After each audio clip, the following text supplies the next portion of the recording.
Silent Hill 2 needs no introduction, as this game is usually brought up when talking about the best game experience when it comes to the horror genre. With its eerie atmosphere and suspenseful build-ups, Silent Hill 2 is considered one of the greatest, even though it was released in 2001. Now, 23 years later, Konami has finally decided to make a full-on remake of the original horror classic with some updated visuals and gameplay improvements. Does this remake live up to what made the original great? Join us here at GameAid as we review the Silent Hill 2 remake.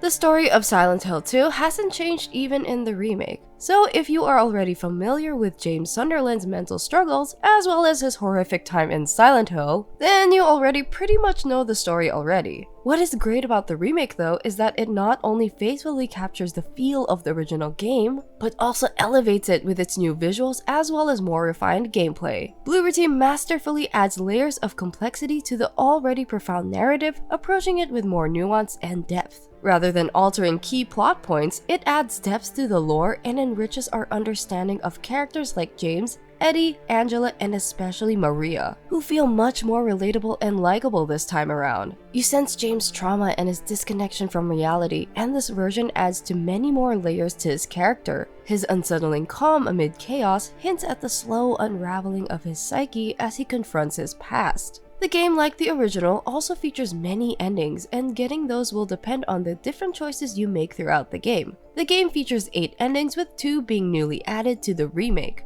This is great for returning fans as it gives them something new to look forward to when playing the remake. Much like the Resident Evil remakes, Silent Hill 2 Remake transformed the once static camera-locked survival horror into a dynamic third-person over-the-shoulder experience, and it nails the transition. This new perspective makes the game far more immersive and terrifying, while also delivering faster, more intuitive combat. The melee combat gets a much-needed improvement, as you are now able to dodge and sidestep enemy attacks. This makes the flow of combat fluid and makes us actually feel like we are fighting for our lives as we fight the many monsters found in the foggy town of Silent Hill. The thing that stands out with melee combat is that the enemies too get updated movesets and will punish you if you swing your weapon recklessly. Enemies can dodge and weave through your attacks as well, which makes them very unpredictable and keeps you on edge, as each encounter could leave you banged up if you slip up even for a minute. All these blend very well and make the combat a sort of dangerous dance as you try to overpower and outwit all the monsters you come across. The gunplay also feels like an improvement from the original, as it feels like it has taken a lot of cues from the modern Resident Evil remakes. The way the gun control feels very responsive, and combining it with the already smooth melee combat makes up for an excellent combat experience. That is not to say you will be using your firearms often, as this game is still a true horror survival game.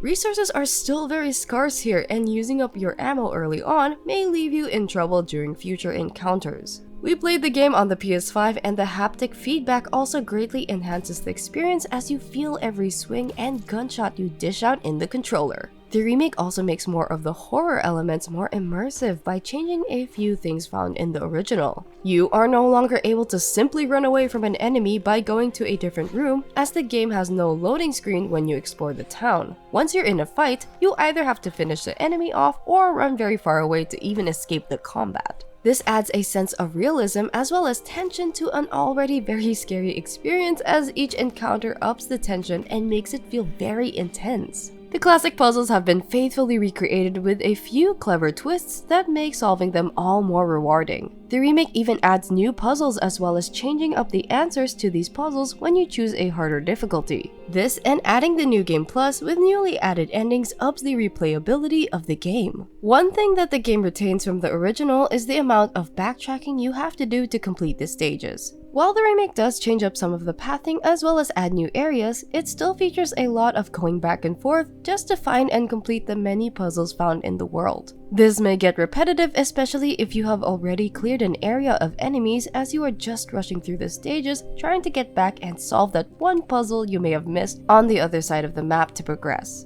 Another gripe we have is that the camera can get a bit wonky at times. The camera would sometimes flick back and forth when you have your back facing the wall, which makes it a bit disorienting to enter some rooms when the door behind you closes. It also becomes a bit of a problem during the melee sections of the combat, as there are times when the camera doesn't focus well on the monster and it leads to us swinging at nothing and the monster getting a cheap hit at us. That is not to say that these detract from the overall experience, as these are only very minor issues and the game as a whole feels like one of the finest horror games in a long while.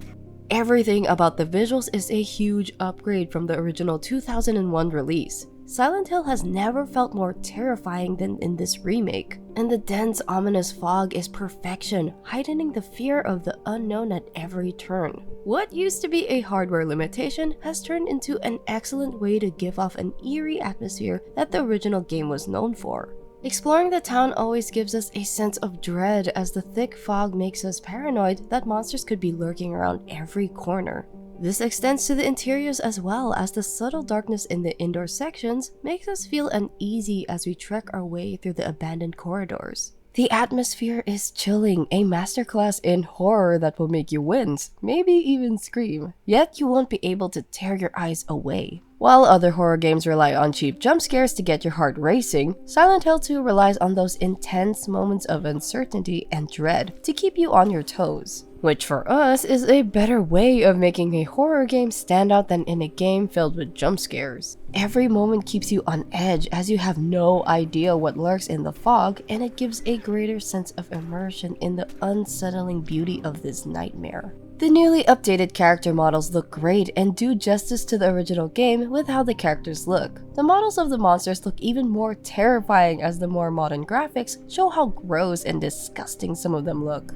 When the first monster showed up, it honestly made us go, what the f is that? It's so disgusting. Oh god, it's coming at us!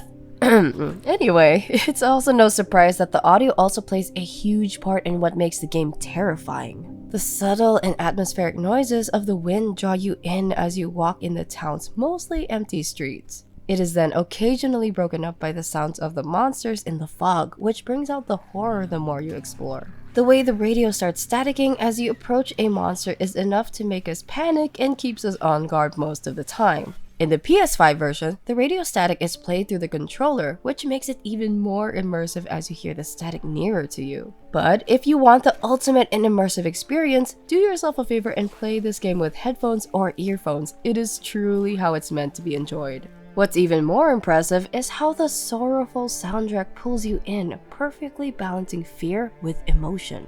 The game features quite a few reimaginings of the older soundtrack and is sure to trigger nostalgia for fans of the original game.